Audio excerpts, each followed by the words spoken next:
The Fable and Folly Network supports creators of exceptional audio stories, including the one you're listening to right now. If you love our shows, we want to hear from you. Complete our listener survey at fableandfolly.com/survey. This will help us learn more about you, what you like, what you'd like to hear more of, and how we can maintain an inclusive, safe atmosphere.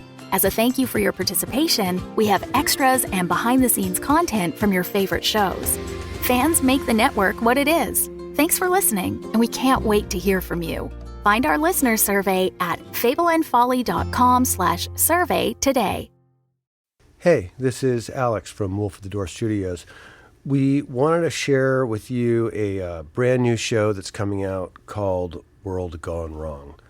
This is a fictional chat show hosted by two best friends, Malik and Jamie. They were roommates until the world fell into total chaos, and now they're living in different parts of the country dealing with the everyday realities like acid rain, werewolves, aliens, vampires, etc. Super nuts. These days, I think that the sentiment of trying to figure out how to live through an apocalypse with your friends is something I can kind of relate to. Anyway, we would love if you would check out this new podcast. It's from the amazing team who created the fiction podcast Unwell, a Midwestern Gothic mystery. Great show.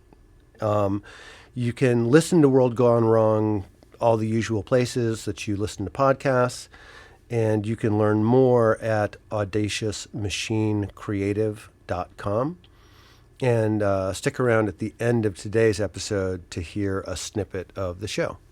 All right, thanks so much. Talk soon. Modes of Thought in Antaran Literature. Second Year Classics, Harvard University.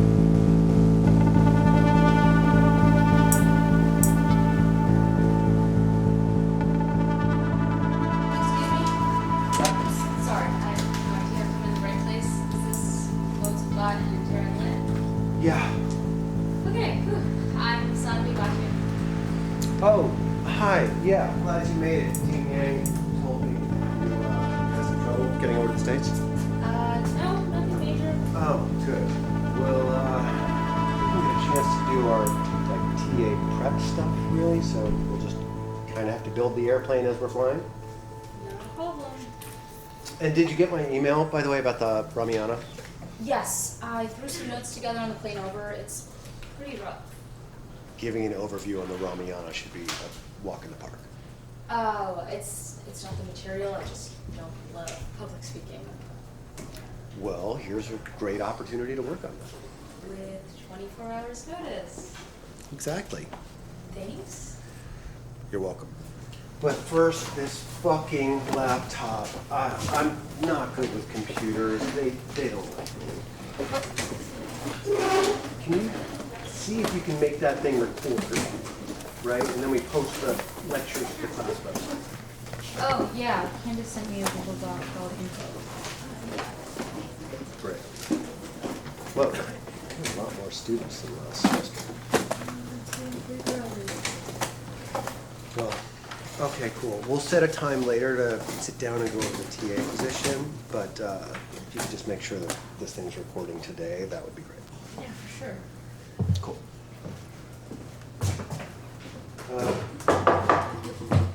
Hey, hello everyone. Grab a seat. If we're out of seats, then I guess you can just sit on the floor. Yeah, you can stand. I wouldn't. I got old legs. Just to be sure, this is Modes of Thought in Antaran Literature, second year classics. Class number is C657. Is that where you all think you are? It is? Okay, interesting. Look, normally I would kick off this class with a super engaging tale from the Antaran canon, and I am still going to do that, but I got some interesting new translations last month, and I finally got to parsing them out, and I have this new theory I'm exploring.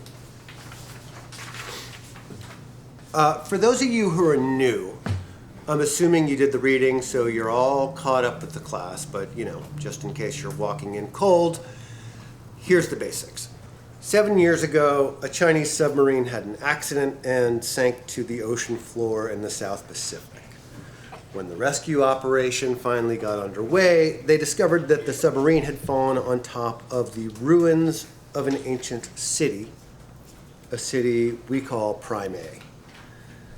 The Chinese government then quickly cordoned off the site. It has become very difficult to find any information on Antera or even the submarine accident ever since.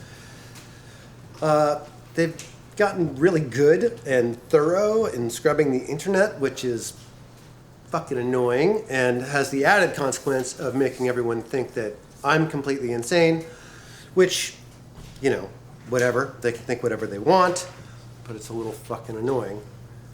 Okay, so that's the background. Or I should say that's the historiography, right? Not a lot of evidence to work with out there publicly, but I have a lot of the material which I've already shared with you that we'll be using. I'm actually trying to get it sorted out into a book, but, what professor isn't working on a book? Yeah. Funny.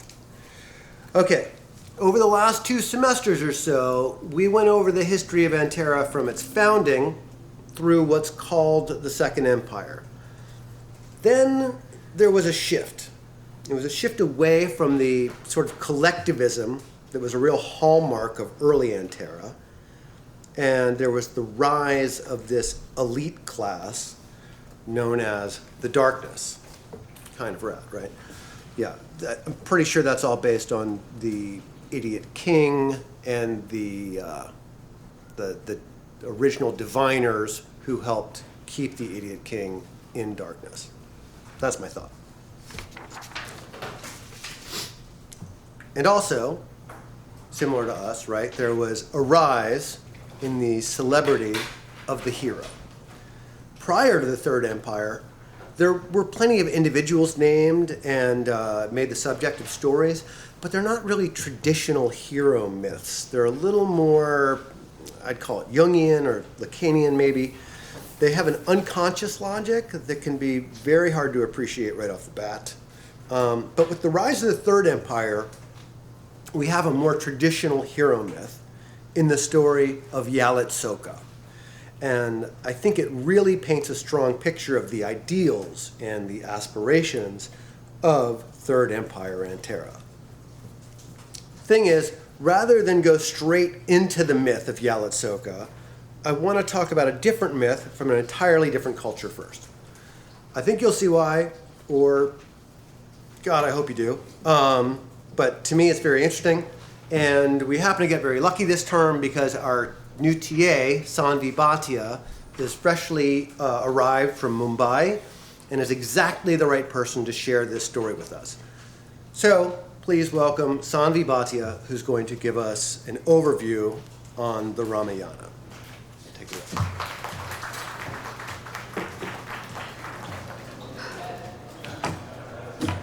Okay, I didn't get a lot of time to prepare for this, so hopefully I can lay it out in a clear way. Let me just get my... Okay, I made some notes. The Ramayana is a classic Indian text that was written and rewritten from approximately the 7th century BCE to the 3rd century CE. It was originally written in Sanskrit and has been attributed to Valmiki, mostly because the writer is mentioned in the text itself. A comp would be Don Quixote, if you've read that. But Valmiki, he's known in India as the first poet, and the Ramayana is considered the first poem. Valmiki shows up in the story as a character, but let's go through the plot chronologically. It'll make more sense, I think, if we do it that way. The Ramayana is literally the story of Ram, and the start of the story, the framing device, is kind of lovely, really. Valmiki, the author, asks his friend if there are any good men left in the world, And his friend says, yes, the King Ram. So Valmiki writes a poem about Ram and teaches it to 2 children.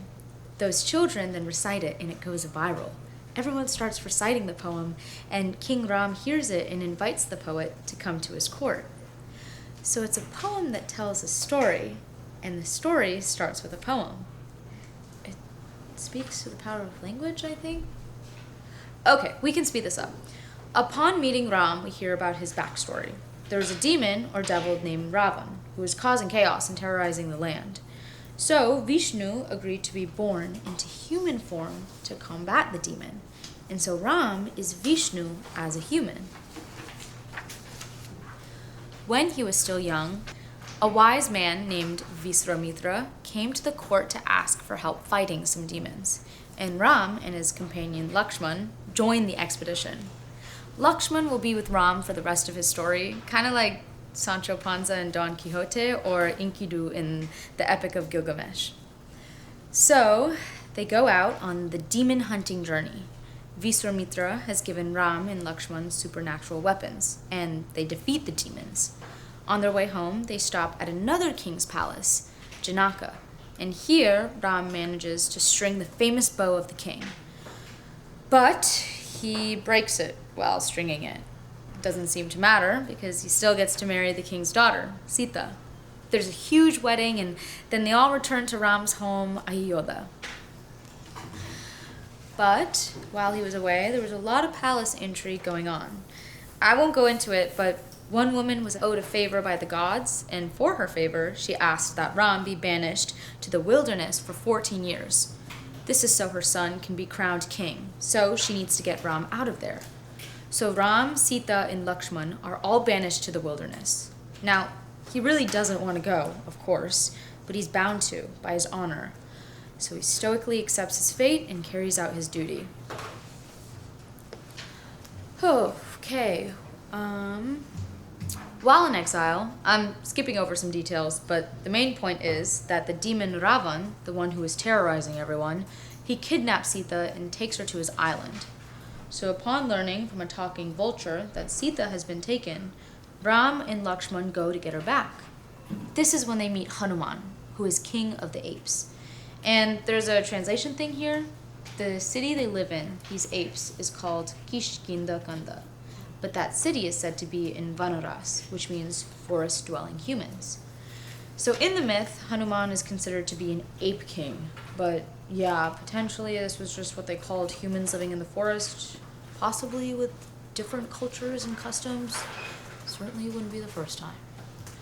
So Ram helps Hanuman, the ape king, and in return, Hanuman sends out scouts to find where Sita is being held.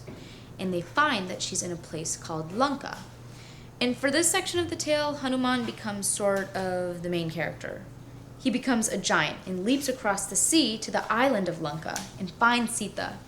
He says he's come to rescue her, but she won't leave because she wants Ram himself to rescue her. Hanuman says, Ram sent me, but she won't leave. She gives him her comb to take back to Ram to prove that he's talked to her. So Hanuman does a lot of damage to the island and kills a bunch of Ravan's army and escapes back to his kingdom where Ram and Lakshman are waiting.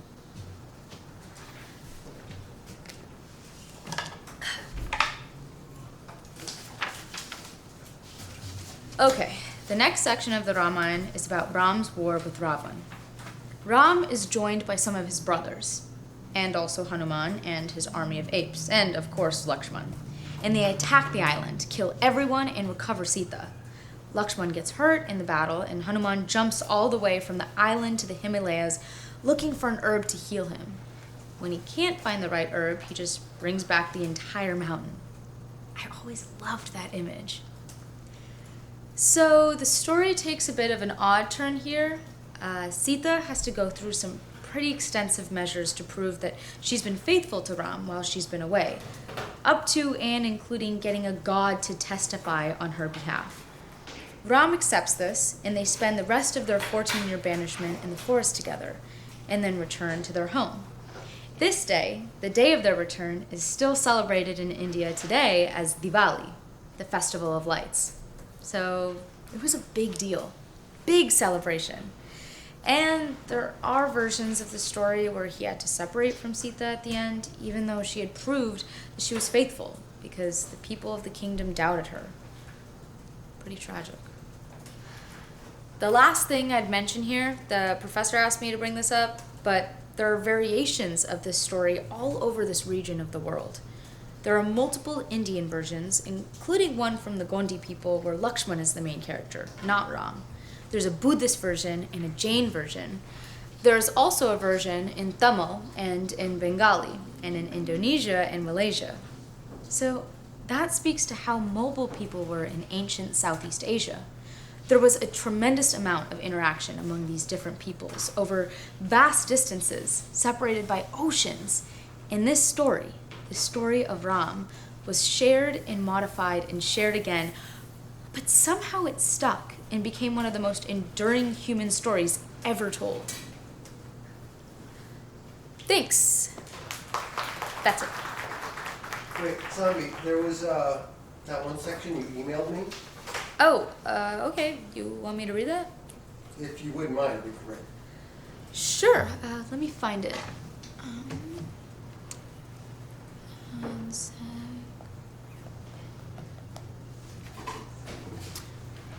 Okay. When I was a kid and heard versions of the Ramayana, there was a little section I really liked. It's a clever little moment. Here it is. Okay, I'm going to read it in the original Gujarati first, and then I'll read the translation. Ram nu dehant. Lakshman ne dehant bad Vaikunt ma pacha java mate. Ram ne samay thai gayo હતો. Ram જાણતા હતા કે હનુમાનજી કોઈ પણ સંજોગમાં મૃત્યુના દેવ યમને એમની નજીક નહીં આવવા દે. હનુમાનજીનું ધ્યાન બીજી દોરવાય એટલા માટે રામ એમની વીંટી પાતાળમાં ફેંકી દીધી અને હનુમાનજીને એ વીંટી લઈ આવા કહ્યું. હનુમાનજી નાગલોકમાં પહોંચીને નાગરાજાને રામની વીંટી વિશે પૂછ્યું. નાગરાજે રામને વીંટીઓ રાખેલી એકટી જુરી બતાવી. રામની આટલી બધી વીંટીઓ જોઈને હનુમાનજી તો દગાઈ જ ગયા. નાગરાજાએ હનુમાનજીને કહ્યું કે કાલચક્રમાં જ્યારે પણ ભગવાન વિષ્ણુના અવતાર રામનું અવતાર કાર્ય પૂરું થાય અને એમના દેહાંતનું સમય આવે ત્યારે એ એમની વીંટી આવી રીતે પતાળ નાખે છે. જેથી રામના પરમ ભક્ત હનુમાનને ધ્યાન બીજી દોરવાઈ જાય. આથી હનુમાનજી સમજ ગયા કે રામ એ વૈકુંઠમાં પાછા જવા માટે પોતની સાથે આવી યુક્તિ કરી છે. Death of Ram. After Lakshman's death, it was time for Ram to go back to Vaikuntha. Ram knew that Hanumanji would not allow Yama, the god of death, to come near him under any circumstances. In order to divert Hanumanji's attention, Ram threw his ring into the abyss and asked Hanumanji to bring the ring. Hanumanji reached Nagalok and asked Nagrajai about Ram's ring. Nagrajai showed a vault containing Ram's rings. Hanuman was shocked to see so many rings of Ram. Nagrajai told Hanumanji that whenever Lord Vishnu had completed his work as the incarnation Ram, and the time of his death has come, he throws his ring into the abyss in this way, so that the attention of Hanuman, the supreme devotee of Ram, is diverted. Hence, Hanumanji understood that Ram had played such a trick on himself to go back to Vaikuntha. Oh, that is so great. This moment that Hanumanji realizes that he's been tricked, but not just once, in many, many lifetimes, it's so cool. Thank you so much, Saanvi. And everyone, yeah, let's say thank you. Okay. Also, the reading list is up on the website, so get started with that. And yeah, see you next week. Was that all right? Oh, are you kidding? Fucking great. Exactly what I was looking for. I think you'll see next week, it's going to dovetail really nicely with the Alex open. Great. I was nervous. Well, you nailed it. Okay, I'm gonna get some sleep. It's still 2 a.m. to me. Oh, shit. Sorry, I didn't think about that. Can you just stop the laptop and... Gary? Gary, is that you? We got a shitty line. What? Yeah. Gary, I don't really want to talk about what happened on the fucking island, okay? I told you it was a bad idea. Okay, well, I'm sure that you have people that you can pay to help you with that. I don't know what I can do from here.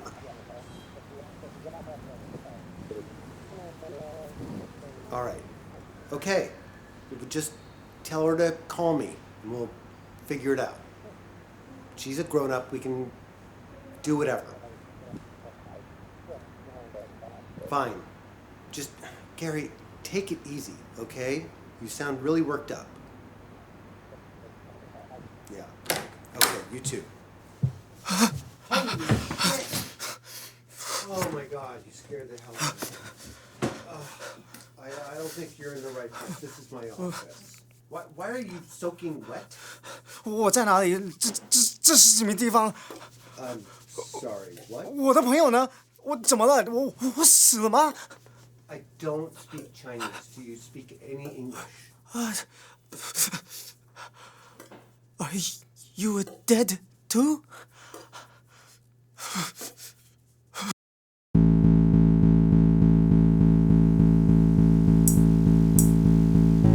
Modes of Thought in Antaran Literature. This podcast is made possible by Harvard University, a grant from the National Endowment for the Humanities, the Peeler Prize in Archaeological Literature, and the Harbridge Family Trust, with an in-kind donation and production assistance from Wolf at the Door Studios.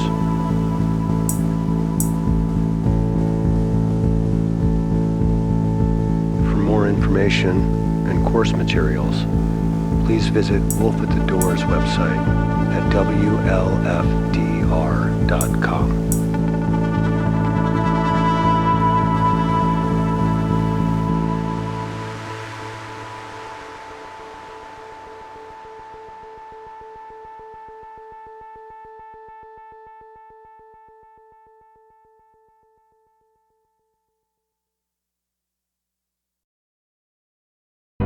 The Fable and Folly Network, where fiction producers flourish.